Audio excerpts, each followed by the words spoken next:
नमस्कार, मैं हूं राहुल सिन्हा। सत्ता के सभी न्यूज मित्रों का स्वागत है। सबसे पहले सत्ते पे सत्ता, यानी 7 खबरें और दिलचस्प जानकारियां। सत्ता में आज बिहार में चल रहे सियासी गोल चक्कर पर हमने एक विशेष कुंजी तैयार की है। सत्ता की लड़ाई में किसका खेला चल रहा है और किसके साथ खेल हो रहा है, ये बयानों, तस्वीरों और आंकड़ों के जरिए आपको आज बताएंगे। दावा है मुख्यमंत्री नीतीश कुमार अगले मुख्यमंत्री बनने के लिए किसी भी वक्त इस्तीफा दे सकते हैं। हालांकि सूत्रों की माने तो आज वो इस्तीफा नहीं देंगे। बिहार राजभवन में शपथ ग्रहण समारोह की तैयारी भी चल रही है। मतलब कल का दिन सियासी लिहाज से बहुत बड़ा है। नीतीश भले ही शपथ की तैयारी कर रहे हैं, लेकिन आरजेडी ना तो हार मानने को तैयार है और ना ही खेला रोकने को तैयार है। सियासी गहमागहमी के बीच तेजस्वी यादव ने कहा कि असली खेला अभी बाकी है। पार्टी विधायकों को पटना आने का निर्देश भी दिया गया है। इसका क्या मतलब है, इस पर भी विश्लेषण करेंगे। बिहार में सियासी खेल के बीच लालू परिवार के लिए एक और मुसीबत भरी खबर दिल्ली की राउज एवेन्यू कोर्ट से आई है, जब जमीन के बदले नौकरी मामले में अदालत ने राबड़ी देवी और मीसा भारती को सम्मन भेजा और 9 फरवरी को पेश होने का आदेश भी दिया है। मुसीबत तो दिल्ली में आम आदमी पार्टी के लिए भी है। दिल्ली में ऑपरेशन लोटस की चर्चा है। आम आदमी पार्टी ने बीजेपी पर विधायक तोड़ने की कोशिश का आरोप लगाया है। यहां तक कि अरविंद केजरीवाल ने सोशल मीडिया पर दावा किया कि उनके विधायकों को 25 करोड़ रुपए का ऑफर दिया जा रहा है। सत्ता में आज समंदर के अंदर बन रही देश की पहली सड़क पर भी आपको लेकर चलेंगे। मुंबई को यह सौगात बहुत जल्द मिलने वाली है। कोस्टल रोड प्रोजेक्ट के पहले फेज का उद्घाटन फरवरी में हो सकता है। यह कितना खास है, आज हम आपको बताएंगे। एक और जानकारी आपको दे दें, बीजेपी ने लोकसभा चुनाव के लिए प्रभारियों की घोषणा कर दी है। खास बात यह है कि 3 नेताओं को पश्चिम बंगाल की जिम्मेदारी दी गई है। विनोद तावड़े को बिहार और वैजयंत पांडा को उत्तर प्रदेश का चुनाव प्रभारी बनाया गया है। सत्ता में आज आपको पंजाब की नई सड़क सुरक्षा फोर्स से भी मिलवाएंगे, जो किसी सड़क दुर्घटना होने के 10 मिनट के अंदर मदद पहुंचाएगी और घायलों को अस्पताल भी पहुंचाएगी। यह पहले ही पंजाब से जरूर की गई है, लेकिन पूरे देश के लिए यह एक मिसाल है। यह पहल पंजाब की तरफ से है, इसलिए आप आज इसे बिल्कुल भी मिस मत कीजिएगा। तो सत्ता की शुरुआत बिहार की राजनीतिक वेब सीरीज से करते हैं, जहां नीतीश कुमार मुख्यमंत्री रहते हुए मुख्यमंत्री बनने के लिए मुख्यमंत्री पद से इस्तीफा देंगे ताकि फिर से मुख्यमंत्री बन पाए। ये नीतीश कुमार का सीएम वाला गोल चक्कर है। इसकी वजह से नीतीश कुमार कल भी बिहार के मुख्यमंत्री थे, आज भी हैं और शायद कल भी मुख्यमंत्री रहेंगे। लेकिन इस बीच मुख्यमंत्री पद से उनका इस्तीफा भी होगा और वो मुख्यमंत्री पद की शपथ भी लेंगे। सोचिए कैसा चक्राकार राजनीति है। बिहार की राजनीति का रोमांच इतना ज्यादा बढ़ चुका है कि T20 क्रिकेट का सुपर ओवर भी इसके सामने अब फीका पड़ गया। वैसे बिहार की सियासत अभी सुपर ओवर में ही चल रही है, जहां नीतीश अपने फैसले वाले छक्कों से लालू यादव की हर गेंद को बाउंड्री पार भेज रहे हैं। बिहार की राजनीति में आज अपडेट्स की मूसलाधार बारिश हो रही है। सूत्र इतने एक्टिव हैं कि बिना बयान दिए ही सारी बात क्रिस्टल क्लियर दिखाई दे रही है। लेकिन सिर्फ संकेतों के जरिए सियासत सेट करने वाले नीतीश कुमार ने आज फिर से संकेत दे दिए। इस बार संकेत पटना से नहीं, बल्कि वहां से 100 किलोमीटर दूर बक्सर से आया। सीएम नीतीश कुमार बक्सर के एक सरकारी कार्यक्रम में शामिल होने पहुंचे थे। यहां वो केंद्र सरकार में मंत्री अश्विनी चौबे के साथ ब्रह्मपुर मंदिर गए। दोनों ही नेताओं ने भगवान भोलेनाथ को जल चढ़ाया और आरती भी की। बक्सर के कार्यक्रम में तेजस्वी यादव को भी शामिल होना था, लेकिन वो मौजूद नहीं थे। मौजूद थे तो बीजेपी के मंत्री और सांसद। नीतीश कुमार के लिए सवाल यहां मौजूद थे, लेकिन उन्होंने कुछ नहीं बोला। इस बार संकेत देने का काम अश्विनी चौबे ने किया। कल नीतीश कुमार पर हमलावर होने वाले बीजेपी नेता आज बहुत प्रसन्न थे। जब उनसे नई सरकार पर सवाल किया गया तो कहा, होई वही जो राम रचि राखा। मतलब सब रचा जा चुका है, बस स्क्रिप्ट के हिसाब से एक्ट करना है। एक बार सुनिए उन्होंने क्या कहा, फिर आपको आज बिहार में क्या क्या हुआ इसके अपडेट्स दिखाते हैं। देखो, भगवान के दरबार में है, जाहे विधि राखे राम ताही विधि रहिए, जाहे विधि राखे राम ताही विधि रहिए। हो यह जो ही हो यह जो ही राम रुचि राखा, काके तर्क बढ़ावे साका। बजरंग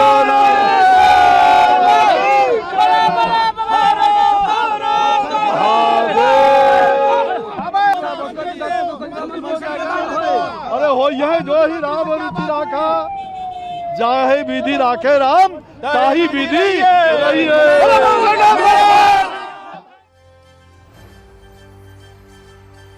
वैसे आज एक और तस्वीर आई। इस तस्वीर में नीतीश कुमार बिहार में नए अग्निशमन वाहनों को हरी झंडी दिखा रहे थे। बिहार की राजनीति से जब आग के शोले निकल रहे हैं, सूत्रों के धमाके और संकेतों के विस्फोट हो रहे हैं, उस स्थिति में फायर फाइटर की टीम को हरी झंडी दिखाने वाली ये तस्वीर बहुत ही दिलचस्प है और ये बताता है कि आज जो हो रहा है इसकी स्क्रिप्ट कितनी तसल्ली बख्श तरीके से लिखी गई है। अब एक बार अपडेट्स की बात कर लेते हैं जो आज की राजनीतिक खबरों पर काफी हावी है। नीतीश कुमार किसी भी वक्त इस्तीफा दे सकते हैं। वो वक्त कौन सा होगा ये सिर्फ नीतीश कुमार ही जानते हैं। इस्तीफा देने के बाद कल ही नीतीश कुमार सरकार बनाने का दावा कर सकते हैं। कल ही नीतीश कुमार फिर से सीएम पद की शपथ ले सकते हैं। नीतीश कुमार के साथ कई मंत्रियों को शपथ दिलाई जा सकती है। पिछली बार की तरह बीजेपी कोटे से 2 डिप्टी सीएम बन सकते हैं। बिहार के राजभवन में शपथ की तैयारी शुरू हो चुकी है। कल छुट्टी के दिन सचिवालय खोलने का आदेश दे दिया गया है। इससे पहले आज सुबह नीतीश कुमार ने आरजेडी मंत्रियों के कामकाज पर रोक लगा दी थी। खबरें ऐसी हैं कि कई आरजेडी मंत्रियों ने सरकारी गाड़ियां लौटा दी हैं। बीजेपी ने बिहार के अपने स्थानीय नेताओं को बयान देने से भी मना किया है। इसके अलावा कुछ देर पहले बीजेपी की बैठक शुरू हुई। शाम 7 बजे जेडीयू के कुछ विधायकों को भी बुलाया गया है, लेकिन यह बैठक अलग है। इस बीच बीजेपी के सांसद छेदी पासवान ने कहा कि नीतीश कुमार को पद मिल रहा है, पद के लिए वो कहीं भी जा सकते हैं। यानी छेदी पासवान एक तरह से साफ संकेत दे रहे हैं कि नीतीश कुमार बीजेपी के साथ मिलकर सरकार बना रहे हैं। राजनीति का मतलब उथल पुथल होता है, उथल पुथल रहेगा ही बिहार में। नीतीश जी का हम बहुत पहले बोल चुके हैं कि नीतीश जी ऐसे व्यक्ति हैं कि पद के लिए कहीं भी जा सकते हैं। उनको पद चाहिए, पद को ले मिल रहा है, पद लेने के लिए आ रहे हैं, उसी के उपलक्ष्य में मीटिंग हो रही है। आप क्या समझते हैं कि ये ठीक हो रहा है भाजपा की सेहत के लिए, बिहार की सेहत के लिए? न, यदि भारतीय जनता पार्टी के नेताओं के लिए अच्छा हो रहा है तो स्वाभाविक है कि अच्छा हो रहा है, इसमें कहीं कोई दो राय नहीं है। तो जैसे जैसे नीतीश कुमार का बीजेपी सहयोग वाला रिजर्वेशन कंफर्म होता जा रहा है, आरजेडी एक्टिव हो रही है और हमलावर भी हो रही है। आज हमले की कमान खुद नीतीश कुमार के डिप्टी सीएम तेजस्वी यादव ने संभाल ली। तेजस्वी यादव ने कहा, हमने हमेशा नीतीश कुमार का सम्मान किया। आरजेडी ने गठबंधन धर्म निभाया, नौकरी, जाति, जनगणना और आरक्षण बढ़ाया, लेकिन बिहार में असली खेला अभी बाकी है। तेजस्वी यादव के इन बयानों के अलावा आज पहली बार लालू यादव के परिवार के किसी सदस्य ने मीडिया से बात की। लालू यादव की बेटी मीसा भारती ने कहा कि आधिकारिक रूप से नीतीश कुमार ने कुछ नहीं बताया। कोई जानकारी नहीं है, क्योंकि अभी देखो अभी तो आई है और जिस तरह से न्यूज में ही जो चल रहा है सो चल रहा है। अभी तो कोई आधिकारिक किसी की तरफ से कोई बयान आया नहीं। जिस तरीके से कोई जानकारी नहीं है, क्योंकि अभी देखो अभी तो आई है और जिस तरह से न्यूज में ही जो चल रहा है सो चल रहा है। अभी तो कोई आधिकारिक किसी की तरफ से कोई बयान आया नहीं। जिस तरीके से तो मीसा भारती भले ये कहें कि नीतीश कुमार ने आधिकारिक रूप से कुछ भी नहीं कहा है, लेकिन आरजेडी भी अपनी तैयारी कर रही है। आज आरजेडी विधायक दल की बैठक हुई जिसमें गठबंधन, नीतीश को समर्थन और आगे के फैसलों के लिए लालू प्रसाद यादव को अधिकृत कर दिया गया। एक बार सुनिए उन्होंने क्या कहा और बिहार में नेताओं के राजनीतिक हमलों के गोल पोस्ट कैसे शिफ्ट हो गए।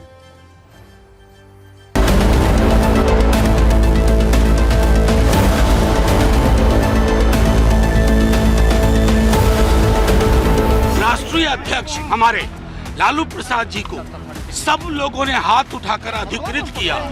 आज कल जो भी निर्णय आप संदर्भ में होगा उसके लिए उन्हें अधिकृत किया गया। माननीय नीतीश कुमार जी राज्य के निर्वाचित मुख्यमंत्री हैं, किसी पद के आकांक्षी नहीं हैं। इसलिए ये साफ तौर पर जिनके मन के अंदर कंफ्यूजन है वो जाने, हमारे मन के अंदर कोई कंफ्यूजन नहीं है और कंफ्यूजन जिनको है उनकी सोच, उनको मुबारकबाद। आदरणीय नीतीश कुमार जी पर पूरा भरोसा और विश्वास है, इसलिए अभी हम लोग कह रहे हैं सब ऑल इज वेल है, पूरा मेल है महागठबंधन सरकार में दलों के बीच में और बीजेपी के सारे साजिश और षड्यंत्र फेल होंगे।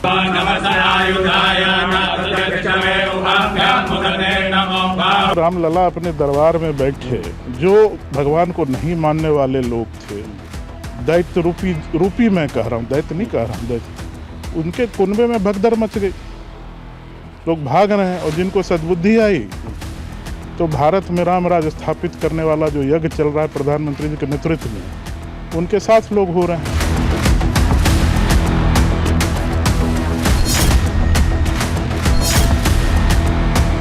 पहले ही भविष्यवाणी किया था कि 31 जनवरी तक बिहार में सरकार बदल जाएगी और एनडीए गठबंधन की सरकार बदलेगी। बस 24 घंटा इंतजार करिए, जो कुछ भी होगा वो बिहार के हित में अच्छा है।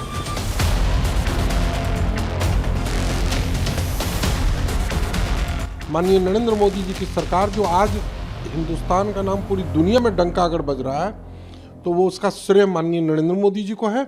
और बिहार में नरेंद्र मोदी जी और नीतीश जी की ही जोड़ी से फिर विकास हो सकती है। ये बिहार की जनता और मेरी व्यक्तिगत राय।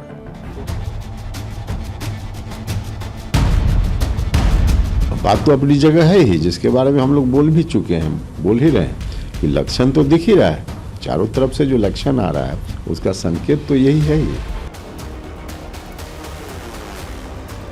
घटनाक्रम होता है तब फिर पार्टी अपना स्टैंड क्लियर करेगी।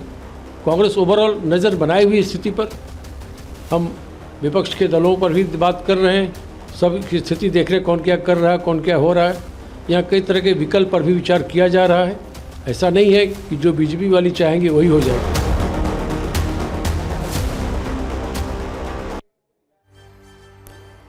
और इस वक्त एक बड़ी खबर आ रही है, जेडीयू विधायक दल की आज होने वाली बैठक टल गई है।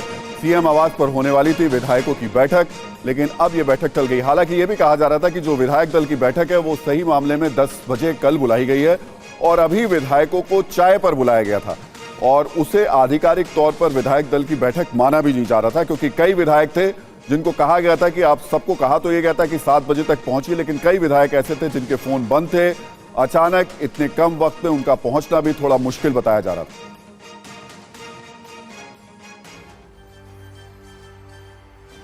वैसे बिहार में जो कुछ हो रहा है उसका राष्ट्रीय स्तर पर भी असर है, और असर इसलिए है क्योंकि नीतीश कुमार ही कोलकाता से लेकर लखनऊ, दिल्ली और मुंबई का दौरा करके विपक्षी दलों को एकजुट करने में सबसे आगे थे। इंडिया गठबंधन को जोड़ने में सबसे ज्यादा दौड़ भाग नीतीश कुमार ने ही की थी। तो अब जब वो बिहार में आरजेडी से दूर और बीजेपी के साथ जा रहे हैं तो इंडिया गठबंधन से भी उनका रिश्ता खत्म होना तय है। इसलिए अब इंडिया गठबंधन की तरफ से भी नीतीश कुमार पर हमला शुरू हो चुका है। कांग्रेस कह रही है कि उन्हें जेडीयू के इंडिया गठबंधन से बाहर जाने की जानकारी नहीं है, नीतीश कुमार बहुत व्यस्त हैं, उनसे संपर्क नहीं हो पा रहा है। वैसे बयान देने के लिए विख्यात शिवसेना उद्धव गुट के नेता संजय राउत ने कहा कि बीजेपी पलटू राम नीतीश कुमार के साथ मिल रही है तो बीजेपी ही असली पलटू राम है, जबकि जेडीयू मौजूदा घटनाक्रम के लिए कांग्रेस को जिम्मेदार ठहरा रही है।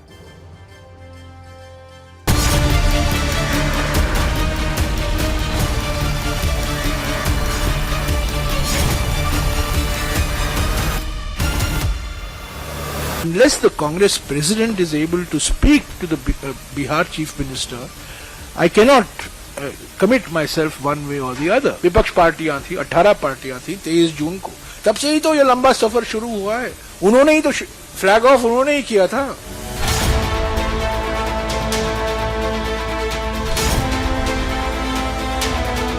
एक जगह पर आप अयोध्या की राम की बात करते हो, राम का सत्य वचन, राम राज्य की बात करते हैं। दूसरी तरफ बिहार में आप परशुराम को साथ में लेकर जाना चाहते हैं, तो देश में राम लाना चाहते हो या परशुराम की सत्ता लाना चाहते हो?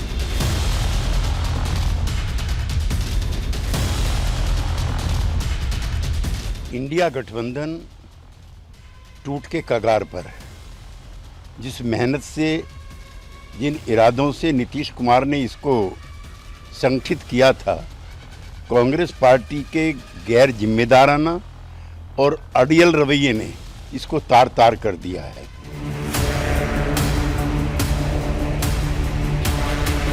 जेडीयू की जो हरकतें हैं, जेडीयू के नेताओं की जो बातें हैं, उनसे ऐसा लगता है कि जो इंडिया गठबंधन नाम की एक नई उम्मीद विपक्ष को मिल रही थी, उस पर बहुत बड़े संकट के बादल मंडरा रहे हैं। गठबंधन है कहाँ? एक एक करके छोड़ते जा रहे हैं। वो खुद बोले बंगाल में किसी के साथ तो नहीं करेंगे अलायंस, तो फिर समझौता कहाँ है, अलायंस कहाँ हुआ? तो ये सब सारे नाटक है, मीडिया में बोलने वाले बातें हैं, लोगों को भ्रमित करने वाले बातें हैं। ना कोई अलायंस हुआ था, ना कोई अलायंस आगे रहेगा। पक्ष में सबसे बड़ी जिम्मेदारी कांग्रेस पार्टी की है, क्योंकि वो सबसे बड़ी पार्टी है और इसीलिए हम जानते थे इन बातों को, इसीलिए सो कॉल्ड वो इंडिया गठबंधन में हम थे नहीं। और ये हम पहले ही कहते आए हैं कि चुनाव तक आते आते ये बिखर जाएगा। और जिस आदमी ने पूरा विपक्ष इकट्ठा करा हो, जो बिहार से नीतीश जी ने, और तुम उसको दरकिनार कर दो।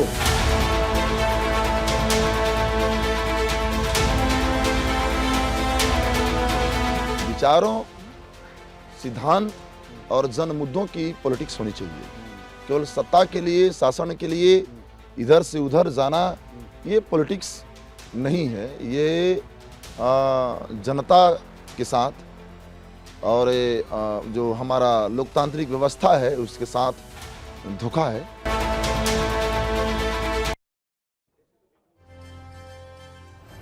तो बिहार के मामले में राजनीतिक दल तो सक्रिय हैं ही, जांच एजेंसियां और कोर्ट भी सक्रिय दिख रही हैं। लैंड फॉर जॉब स्कैम मामले में सुनवाई करने वाली दिल्ली की राउज एवेन्यू कोर्ट ने लालू यादव की पत्नी राबड़ी देवी और बेटी मीसा भारती को नोटिस जारी किया है। दोनों को 9 फरवरी को पेश होने के लिए कहा गया है। यानी बिहार में सत्ता वाली साझेदारी तो हो ही रही है, कानून के लंबे हाथ भी लालू यादव के परिवार तक पहुंच रहे हैं। और एक बड़ी खबर इस वक्त यह आ रही है कि पटना में बीजेपी नेताओं की जो बैठक थी वो अब खत्म हो गई है। बैठक में सांसद और विधायक मौजूद थे। बैठक में सम्राट चौधरी, अश्वनी चौबे भी मौजूद रहे। बिहार बीजेपी प्रभारी विनोद तावड़े भी इस बैठक में मौजूद थे। और इस पर बात करने के लिए मेरे सहयोगी रजनीश इस वक्त मौजूद है। रजनीश, खबर कुछ निकल कर आई है बाहर?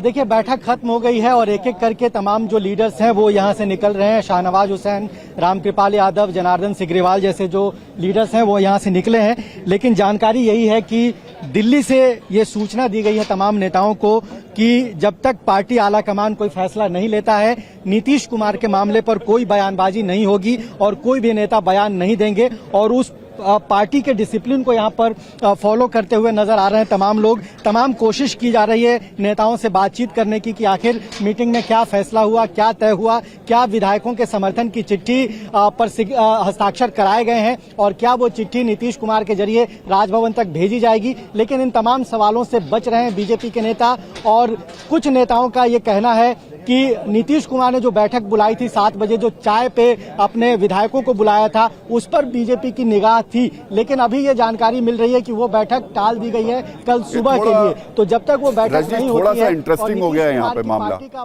अभी तक जो खबर आ रही थी उस हिसाब से लग रहा था कि 7 बजे जेडीयू के विधायकों की बैठक होगी। हो सकता है नीतीश उसके बाद कोई एक्शन ले। और ये जो बैठक हो रही है बीजेपी के नेताओं की, उसके बाद हो सकता है कि कोई चिट्ठी के तौर पर समर्थन सामने आए। अब दोनों तरफ थोड़ा पीछे पीछे होता हुआ नजर आ रहा है। बीजेपी ने अपने नेताओं को मना कर दिया है और नीतीश कुमार ने जो विधायकों को बुलाया था अब उसको कल पे टाल दिया है। कहीं कुछ मामला फंस रहा है क्या?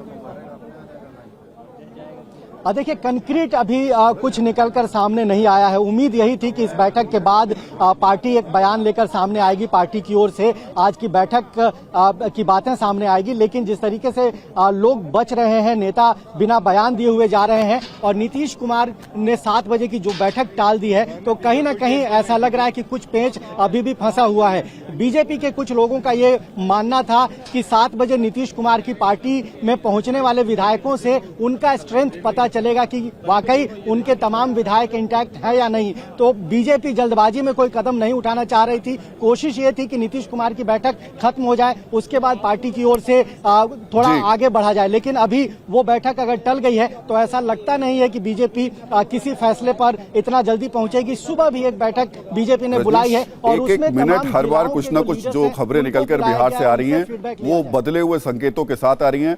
आप बने रहिएगा हमारे साथ में, अपडेट्स लगातार देते रहिएगा, आपसे अपडेट्स लेते रहेंगे क्योंकि कल का दिन बिहार की सियासत में बहुत ज्यादा महत्वपूर्ण बताया जा रहा है।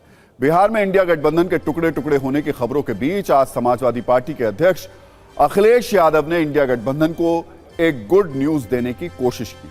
उन्होंने एक सोशल मीडिया पोस्ट किया जिसमें लिखा, कांग्रेस के साथ 11 मजबूत सीटों से हमारे सौहार्दपूर्ण गठबंधन की अच्छी शुरुआत हो रही है। यह सिलसिला जीत के समीकरण के साथ और भी आगे बढ़ेगा। इंडिया की टीम और पीडीए की रणनीति इतिहास बदल देगी। यहां पीडीए यानी पिछड़ा, दलित, अल्पसंख्यक, उनके पोस्ट से लगा कि यूपी में इंडिया गठबंधन का सब बढ़िया हो गया है, लेकिन इस पोस्ट के कुछ ही सेकंड में बात कर रहा हूं मैं, कांग्रेस ने अखिलेश यादव के ऑफर को मानने से इनकार कर दिया। यूपी कांग्रेस के अध्यक्ष अजय राय ने कहा कि मुकुल वासनिक सीट बंटवारे वाली कमेटी के सदस्य हैं, जब तक वो नहीं ऐलान करते तब तक कुछ नहीं कहा जा सकता।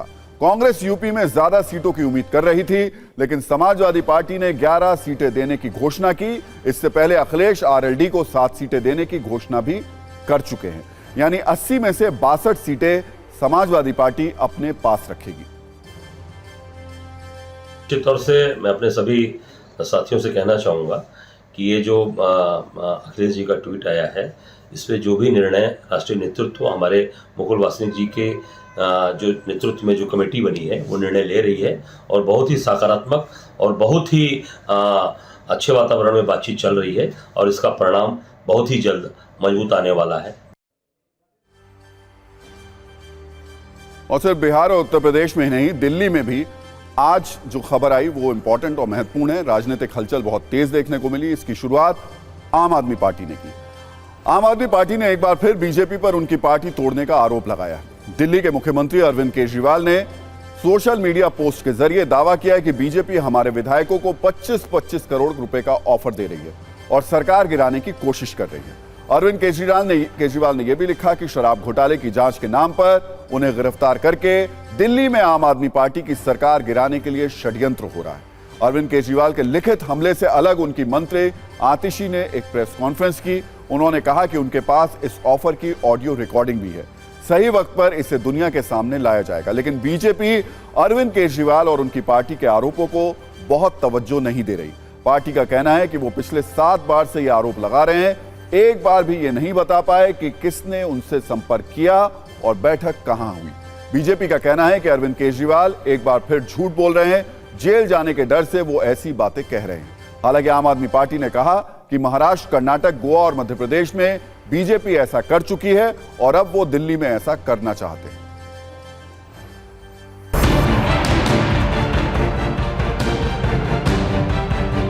इस बार कहा यह गया विधायकों से संपर्क करके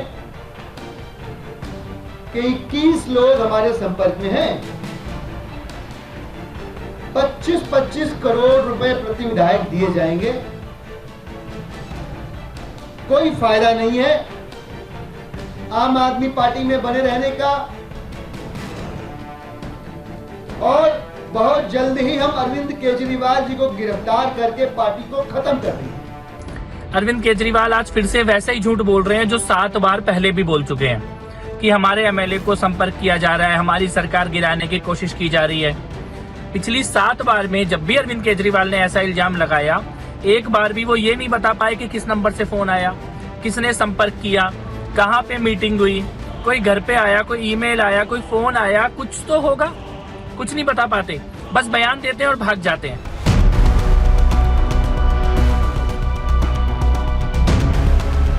उन्होंने अभी ये नया पैंतरा निकाला है क्योंकि उनको लगता है कि जब तक अरविंद केजरीवाल जी दिल्ली के मुख्यमंत्री हैं तब तक वो विधायकों को नहीं तोड़ पा रहे हैं, तो इसलिए अब वो अरविंद केजरीवाल जी को जेल में डालकर आम आदमी पार्टी के विधायकों को तोड़कर दिल्ली की चुनी हुई सरकार गिराने की कोशिश कर रहे हैं। केजरीवाल जो भी बोलता है वो अपना सुबह से शाम तक केवल झूठ बोलता है, और अभी उनका दिमाग इसलिए खराब हो चुका है क्योंकि उनको मालूम है कि वो कभी भी गिरफ्तार हो सकते हैं।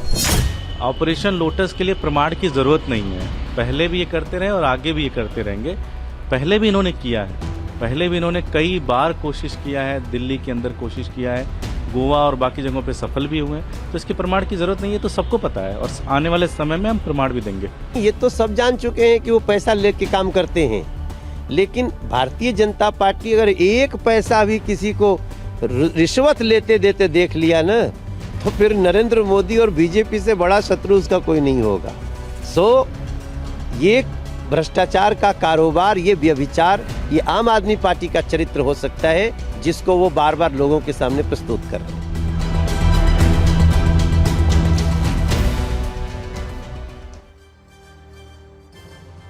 और इस वक्त एक बड़ी खबर इस वक्त बिहार से फिर आने लगी है। नीतीश कुमार के एक मंत्री ने TV9 को एक बड़ी खबर दी है। नीतीश कुमार आज नहीं कल इस्तीफा देने जाएंगे। नीतीश से मिलकर निकले सीनियर मंत्री ने यह जानकारी दी है और मेरे सहयोगी पंकज झा इस वक्त मेरे साथ मौजूद हैं। पंकज, आपको लग रहा है कि कल पूरा पटाक्षेप हो जाएगा इस मामले का, यानी इस्तीफा भी होगा और शपथ भी होगी? अभी कुछ देर पहले नीतीश कुमार से मिलकर निकले हैं उन्हीं के सरकार के एक मंत्री, तो उन्होंने जो जानकारी दी कि इसको लेकर बड़ा कंफ्यूजन था कि आज देंगे इस्तीफा, इस तरह की बातें सामने आई कि कहा भी गया था। उन्होंने साफ किया कि कल 10:30 बजे के बाद किसी भी वक्त जब विधायक दल की बैठक हो जाएगी, पहले जेडीयू विधायक दल की बैठक होगी, फिर एनडीए विधायक दल की बैठक होगी, उसके बाद वो इस्तीफा देने जाएंगे और कल ही हो सकता है, उन्होंने कहा इस बात को लेकर कि कल ही हो सकता है शाम में शपथ ग्रहण भी हो जाए, यानी एक हाथ से इस्तीफा देंगे, दूसरे हाथ से वो समर्थन की चिट्ठी और सरकार बनाने का दावा भी पेश करेंगे, जैसा उन्होंने जानकारी दी। शुक्रिया पंकज जी पूरी जानकारी देने के लिए। और राजनीतिक खबरों की सत्ता से अब थोड़ा आगे बढ़ते हैं और बात करते हैं देश में नए निर्माण की नींव पर मजबूत हो रही विकास की सत्ता की। आज से 15 दिन पहले 12 जनवरी 2024 को पीएम मोदी ने मुंबई में देश के सबसे लंबे समुद्री पुल का उद्घाटन किया था, जिसे आप अटल सेतु के नाम से जानते हैं। अब बहुत जल्द मुंबई वासियों को एक और तरक्की वाला तोहफा मिलने वाला है, जो मुंबई के लोगों के जीवन को आसान और हाईटेक बनाएगा। नाम है कोस्टल रोड। फरवरी के मध्य तक मुंबई की ड्रीम परियोजना कोस्टल रोड प्रोजेक्ट के पहले फेज का उद्घाटन हो सकता है। यह देश की पहली ऐसी सड़क है जो समुद्र के अंदर से भी गुजरेगी। सूत्रों की माने तो पीएम मोदी कोस्टल रोड का उद्घाटन कर सकते हैं। इस पर यातायात के लिए वर्ली और मरीन लाइंस के बीच एक लेन को खोला जाएगा। इसके शुरू होने के बाद 10 किलोमीटर का सफर महज 8 से 10 मिनट में होगा। लोगों का 40 से 50 मिनट समय इससे बचेगा, यानी 70% समय की बचत होगी और 34% ईंधन बचेगा। सुबह 8 से रात 8 बजे तक लोग वर्ली से मरीन ड्राइव आ सकेंगे। 13,898 करोड़ रुपए के प्रोजेक्ट में अब तक 9,383 करोड़ रुपए का काम हो चुका है। कोस्टल रोड प्रोजेक्ट के तहत 29.2 किलोमीटर लंबी सड़क बनाने की परियोजना है। पहले फेज में लगभग 10.5 किलोमीटर की जो सड़क है उसकी शुरुआत जल्द हो सकती है। खास बात यह है कि करीब 10 किलोमीटर की सड़क में 2.5 किलोमीटर समुद्री टनल है, मतलब समंदर के अंदर रास्ता है। कुल 5 किलोमीटर का सफर समंदर के अंदर से है। सोचिए कैसे सफर के दौरान सपने के पूरे होने जैसा अनुभव होगा। समंदर के अंदर सुरंग होगी, सुरंग के अंदर बने हाईटेक रास्ते पर दौड़ती गाड़ियां होंगी। यह आनंद मुंबई वालों को बहुत जल्द मिलने वाला है। इस रास्ते के शुरू होने से सिर्फ जाम से ही निजात नहीं मिलेगी, बल्कि वक्त और पैसे की भी बचत होगी। हर सपने के साकार होने के पीछे कड़ी मेहनत और लंबे संघर्ष की कहानी होती है। मुंबई के कोस्टल रोड परियोजना को भी सफल बनाने के लिए इंजीनियर्स से लेकर मजदूरों ने दिन रात मेहनत की, तब जाकर समंदर के अंदर टनल बन पाई। यही नहीं, इस सफर की इस प्रोजेक्ट की विशेषता है, आगे आपको बताएंगे। इस प्रोजेक्ट के शुरू होने से मुंबई वालों का जीवन कितना आसान होगा, लेकिन पहले यह जानिए कि समंदर के अंदर का सफर कैसा होगा और कैसे यह संभव हुआ। इसे देश की सबसे बड़ी सुरंग खोदने की मशीन TBM से खोदा गया है। समंदर के अंदर 2 टनल हैं जिनकी लंबाई 5 किलोमीटर है। पहली टनल का काम 10 जनवरी 2022 को पूरा हुआ था। दूसरी टनल का काम अप्रैल 2022 से शुरू हुआ था। यह टनल मलबार हिल पहाड़ी, हैंगिंग गार्डन और गिरगांव से समुद्र के नीचे से बनाई गई है। सड़क वाली यह सुरंग समंदर से 10 से 70 मीटर तक गहराई में बनाई गई है। टनल में खास सार्डो तकनीक का इस्तेमाल किया गया है। सुरंग में कुल 6 लेन सड़कें भी बनाई जा रही हैं। दावा किया जा रहा है कि इसे ऐसी तकनीक के साथ बनाया गया है जिससे 120 सालों तक मजबूती बरकरार रहेगी। अगर सुरंग में कोई दुर्घटना होती है तो एक तुरंत इमरजेंसी अलर्ट BMC के आपातकालीन नियंत्रण कक्ष, मुंबई फायर ब्रिगेड, पुलिस और यातायात पुलिस को चला जाएगा और जल्द से जल्द मदद पहुंचाई जाएगी।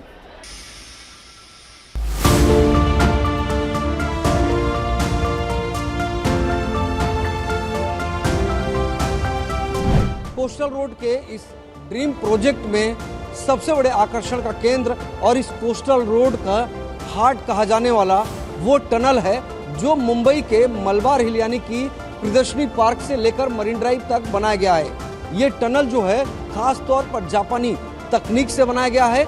जमीन के अंदर 10 से 70 मीटर की गहराई में बनाया गया है।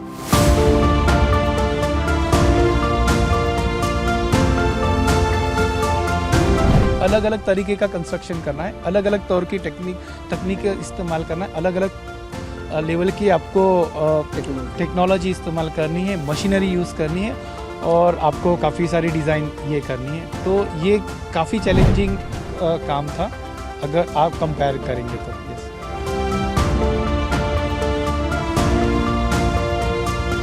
एक टनल पूरी तरह से बनकर तैयार है जिसे आम लोगों के लिए जल्दी खोला जाएगा। जगह जगह पर नोटिस बोर्ड लगे हैं। स्पीड लिमिट सामने आप देखिए 60, 70 और मैक्सिमम 80 किलोमीटर की स्पीड जो है इस टनल के लिए निर्धारित की गई है।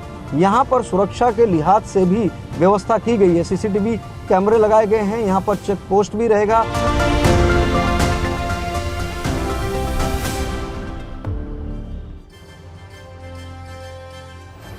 आपको बता दें कि बीएमसी को 2 किलोमीटर लंबी सुरंग को खोदने में 2 साल लग गए। जिस मशीन से सुरंग को खोदा गया उसका नाम है मालवा। मालवा भारत के इतिहास में सुरंग खोदने की सबसे बड़ी टीबीएम यानी टनल बोरिंग मशीन है। टीबीएम मावला की बात करें तो इसका वजन 2800 टन से ज्यादा है। इसका व्यास 12.19 मीटर है। इसका नाम छत्रपति शिवाजी महाराज के योद्धा के नाम पर रखा गया था। इसे बाकायदा चीन के शंघाई से अप्रैल 2020 में भारत लाया गया। शंघाई से मुंबई के जवाहरलाल नेहरू बंदरगाह पर इसको लेकर आया गया। यह मशीन इतनी बड़ी थी कि पहले इसे तोड़ने में 15 दिन लग गए, यहां से जोड़ने में। यहां से 17 अलग अलग ट्रकों के जरिए। अच्छा, मैं थोड़ा तोड़ने और जोड़ने में आपको इसलिए उलझ रहा हूं या उलझा रहा हूं क्योंकि मशीन वैसे ये तोड़ने वाली है और जोड़ने का काम इसको जब पहले यहां लाया गया, इतनी बड़ी मशीन थी, उसको पहले उसको अलग अलग किया गया, अलग अलग पार्ट्स में किया गया और फिर 17 अलग अलग ट्रक्स के जरिए उसको प्रियदर्शनी पार्क में लाया गया। उसके बाद बीएमसी ने 3 महीनों में टीबीएम को असेंबल किया यानी जोड़ा। इसके बाद इसे 200 पहियों वाली गाड़ी से लॉन्चिंग साइट पर लाया गया। यह तो बात हुई समंदर के अंदर वाले सफर की।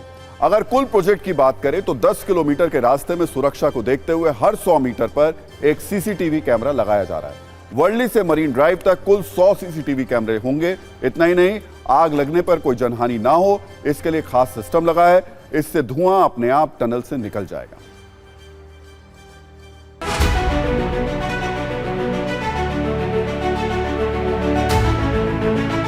ट्रैफिक से निजात पाने के लिए मुंबई वासियों को जल्द ही कोस्टल रोड की नई सौगात मिलने वाली है। जानकारी के मुताबिक फरवरी के पहले या दूसरे हफ्ते में ही इसका उद्घाटन प्रधानमंत्री मोदी के हाथों किया जा सकता है। मुंबई के ट्रांस हार्बर लिंक यानी कि अटल सेतु के उद्घाटन के बाद मुंबई वासियों को ट्रैफिक से निजात पाने वाली ये दूसरी बड़ी सौगात होगी।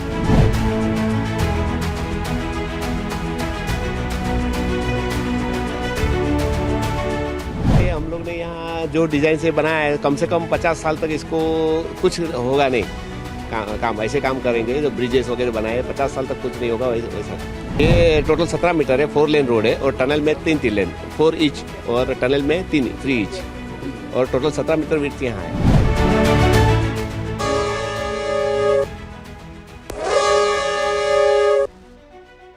तो देखिए, सत्ता में आज का टाइम खत्म हो गया, लेकिन अपने सभी न्यूज मित्रों से हमारी न्यूज रिक्वेस्ट है कि वो सत्ता के न्यूज रील्स को ज्यादा से ज्यादा शेयर करें और अपने सुझाव में व्हाट्सएप जरूर करें।